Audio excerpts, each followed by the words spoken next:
Hello everyone, कैसे हो आप? उम्मीद है आप बढ़िया होंगे और मस्त होंगे।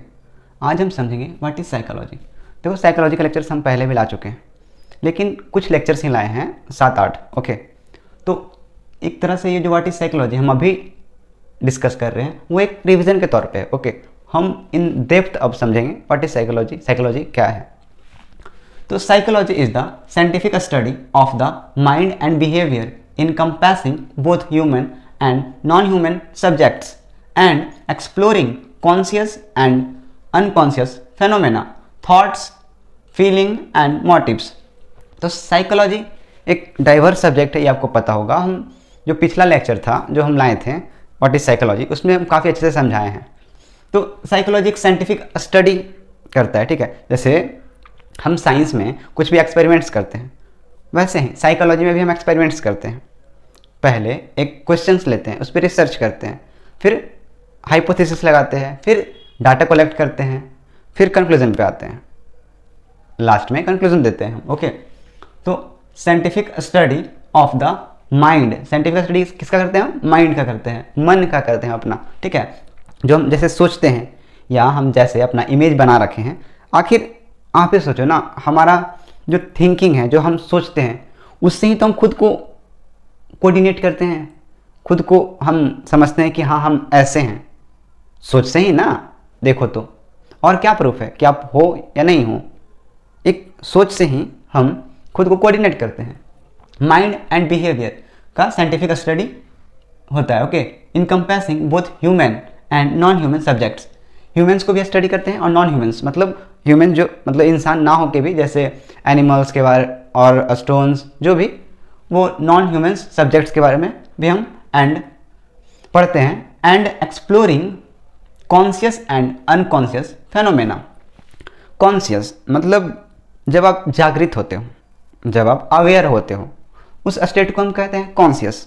कॉन्शियसनेस में हम हैं, हम अभी आपसे बातें कर रहे हैं, हम कॉन्शियस हैं, तभी आपसे बात कर पा रहे हैं। ओके, अनकॉन्शियस कब हम होंगे? जब हम सोएंगे या फिर हम अचानक अभी बोलते बोलते बेहोश होकर गिर जाए, तो हमारा जो कौन सा स्टेट स्टार्ट हो जाएगा? अनकॉन्शियस वाला फिनोमेना चलने लगेगा। जब हम बेहोश होंगे या फिर हम सोएंगे, तब भी जो हमारा स्टेट चलेगा वो अनकॉन्शियस वाला होगा। अनकॉन्शियस फिनोमेना मतलब एक तरह से देखो ना, तो हम वहाँ होते तो हैं, लेकिन खुद का हमें ज्ञान नहीं होता है कि हम हैं। जैसे आप सोते हो या फिर सपना देखते हो, तो आपको ये नहीं पता होता है कि आप सपना देख रहे हो या फिर नहीं देख रहे हो। ये सारा एक्टिविटी किसका है? अनकॉन्शियस। ओके, अनकॉन्शियसनेस का। थॉट्स, विचार, हमारा जो विचार है कैसे इम्पैक्ट करता है हमारे लाइफ को। जैसा आप सोचते हो खुद के बारे में या फिर लोगों के बारे में, कहीं ना कहीं जो आपका जो विचार है वो सूक्ष्म तो है, लेकिन वो भी आपके लाइफ में इतना बड़ा रोल निभाता है, आप सोच नहीं सकते।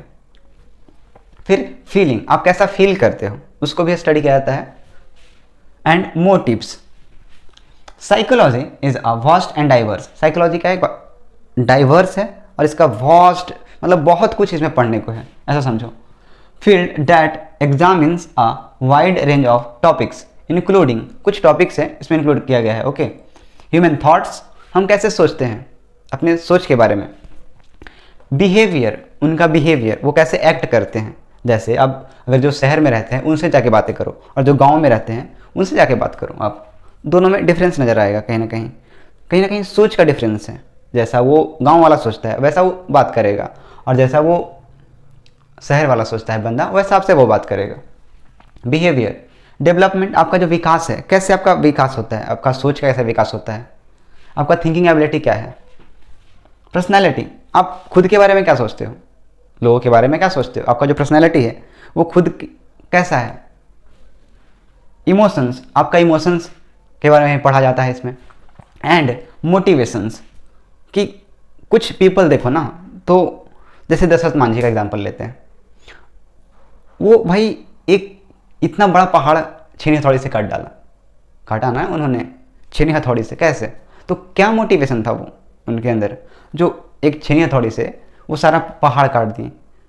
कहानी कुछ ऐसा है कि उनकी वाइफ को पार करना था पहाड़, और वो वहीं गिरी और मर गई। उसके चक्कर में वो दशरथ मांझी सारा पहाड़ ही काट डाला। तो क्या मोटिवेशन था दशरथ मांझी के अंदर, जो एक छेनी और हथौड़ी से सारा पहाड़ काट दिया। कौन इतना मेहनत करेगा बताओ? कौन सोचेगा कि भाई इतना धूप है क्यों करना? लेकिन वो बंदा लगा रहा, डट कर लगा रहा।